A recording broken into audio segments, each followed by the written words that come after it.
การกินนี่แม่ผมจัดเตรียมมาให้เรียบร้อยนะครับผมร้อนๆกันนะครับแช่น้ำต้องแช่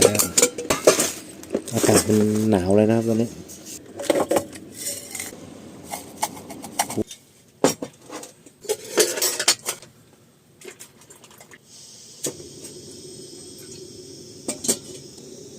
จิบชานะครับดูวิวทับเบิกยามค่ำคืน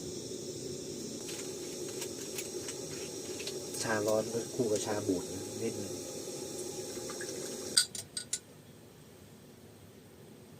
แก้วร้อนนี่ก็จับได้สบาย